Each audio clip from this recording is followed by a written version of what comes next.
Hayır. Humasa berusaha menghentikan Zulfikar, namun Zulfikar nampaknya sudah sangat cemburu dan marah. Hümaşa çekil. Dur. Hümaşa çekil. Sakın. Çekil. Hümaşa. Zülfikar. Hümaşa. Akhirnya Humasa berterus terang dan mengatakan bahwa Iskender adalah adiknya. Apakah kamu mengerti sekarang? Iskender adalah adik kandungku. İskender benim kardeşim. İskender benim. Kita beralih dulu kepada Dilruba. Ia telah kembali ke istana dan berada di ruangan ibunya. Dia berkata, "Kita telah menyingkirkan wanita itu, ibu. Tubuhnya telah berada di dasar laut Bosporus sekarang." Halime pun menjawab, "Terima kasih pada Tuhan." Menekse pun bicara, "Kita memang akhirnya menyingkirkannya. Tapi tidakkah kalian berpikir mereka akan menanyakan di mana wanita itu?" Halime pun menjawab, "Aku akan mengatakan kalau wanita itu aku kirimkan ke istana lama." Menekse pun menjawab, "Bagus. Namun ada sesuatu yang salah dengan Pangeran Mustafa. Bagaimana jika pangeran memberitahukannya?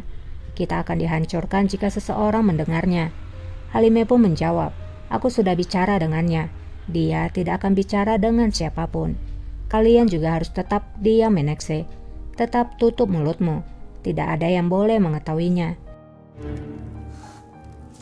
Menekse pun berkata, "Kecuali satu orang." Biri hariç.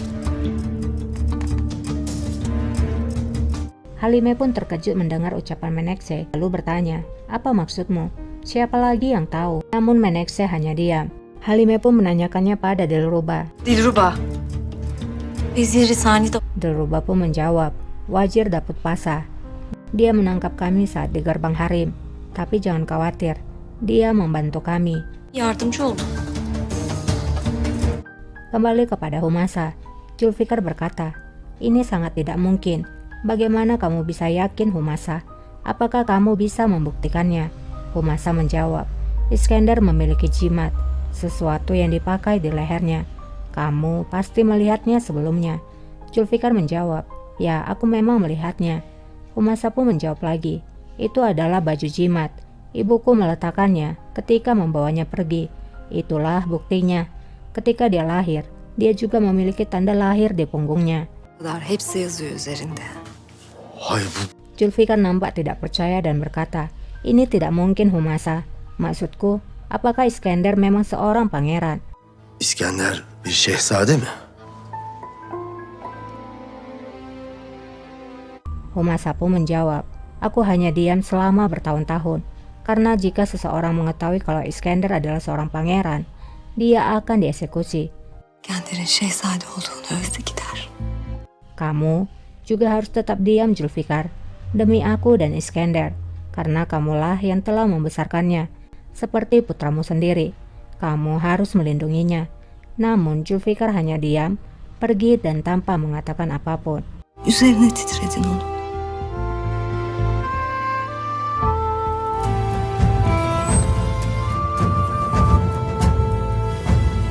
Malam harinya, Yasemin nampak telah disiapkan karena dia akan tidur bersama raja malam ini.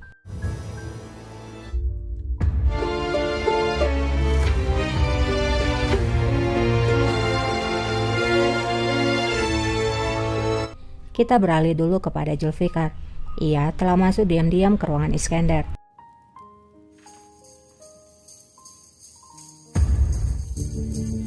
Ia pun melihat kemeja kerja Iskender. Di dalam kotak, ia pun menemukan baju jimat itu. Ia memeriksanya, dan ia pun mempercayai bahwa apa yang dikatakan oleh Humasa adalah benar. Demek doğru. Tiba-tiba Iskender masuk dan menyapa Zulfikar. Paşam, Zulfikar pun tidak ingin ketahuan kalau ia telah memeriksa barang pribadi Iskender, sehingga ia pun dengan tenang berbalik sambil menutup kembali kotak itu. İskender. Iskender pun bertanya, "Pasa, apa yang terjadi? Aku kira kamu datang karena apa yang terjadi hari ini." yarın bugünkü mevzuyla alakalı. Kita beralih pada Kosem. Ia pun menyuruh untuk menyiapkan tempat tidurnya. Yatağımı hazırlayın. Sultanım. Tidak lama Hachi masuk. Kosem pun bertanya, "Ada apa Hachi ah?" Hachi pun berkata, "Aku tidak tahu bagaimana menyampaikannya, tapi lebih baik kamu mendengarnya dari mulutku. Raja telah memerintahkan menyiapkan Yasemin untuk bersiap malam ini." Mendengar hal itu, Kosem nampak sangat kesal. Elbet için Yasemin Hatun'un hazırlanması. Di ruangan raja, Yasemin pun telah tiba di sana. Gel Yasemin. Dan mereka pun menghabiskan malam bersama. Kita beralih pada Zulfikar lagi. Zulfikar menjawab, "Aku hanya ingin bicara denganmu."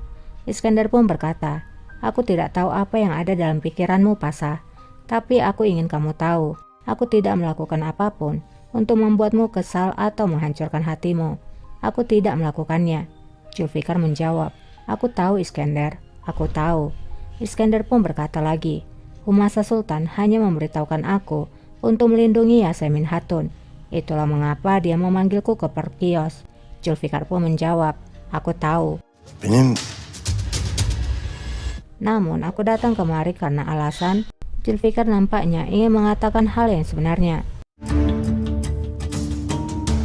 sana söyleyeceğim şu ki İskender. Namun pada akhirnya ia pun berkata, "Jangan ikut campur urusan antara para sultana. Seperti yang aku katakan, hanya terlibat dengan raja. Itulah tugasmu. Lakukan saja tugasmu."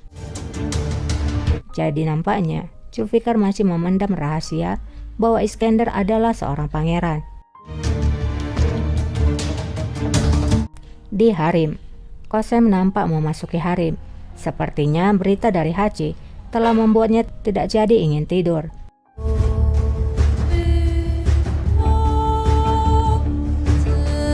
Kembali kepada Humasa. Ia datang menemui ibunya. Humasa melaporkan bahwa Yasemin Hatun kembali tidur dengan raja. Safie pun merasa bahagia dan mengatakan bahwa itu sangat menakjubkan. Akhirnya, pemerintahan 10 tahun Kosem akan berakhir. Humasa pun menjawab, dia pasti akan membuat rencana untuk menyingkirkan Yasemin karena Kosem Sultan tidak tahu kebenarannya. Safie pun menjawab, orang-orang mengatakan berlian memotong berlian, jadi itu benar. Siapa yang bisa membayangkan seseorang yang memiliki darah yang sama akan menghancurkan Kosem, yaitu adik kandungnya sendiri. Kız kardeşi. Kosem nampak tiba di ruangan Yasemin. Ia melihat buku gambar milik Yasemin. Kemudian ia tersenyum. Hechan merasa heran dan bertanya, "Apa yang terjadi, Sultana?" Kosem sambil melihat buku gambar milik Yasemin, ia pun menjawab, "Gambar ini seperti tidak asing bagiku. Gambar ini seperti tidak asing bagiku. Tempat ini seperti dari mana aku berasal, Hechan. Tempat di mana aku lahir." Heyecan. Bıraklara. Kembali pada raja, mereka berdua telah tidur bersama. Namun kemudian Yasemin pun bangun. Ia lalu mengambil botol racun yang ia simpan di pakaiannya.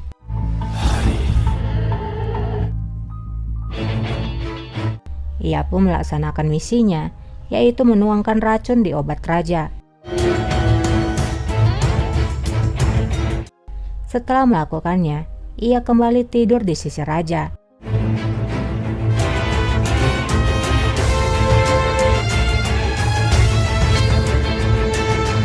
Dan episode 21 pun telah berakhir. Buat teman-teman yang suka dengan kelanjutan ceritanya, boleh dong di-subscribe dulu supaya setiap kali Mimin upload video terbaru, kalian dapat notifikasinya.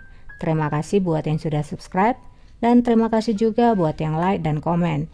Itu sangat berharga buat Mimin. Mohon maaf bila ada salah kata. Semoga Tuhan selalu melindungi kita semua, dan buat yang lagi berjuang, tetap semangat ya. Bye.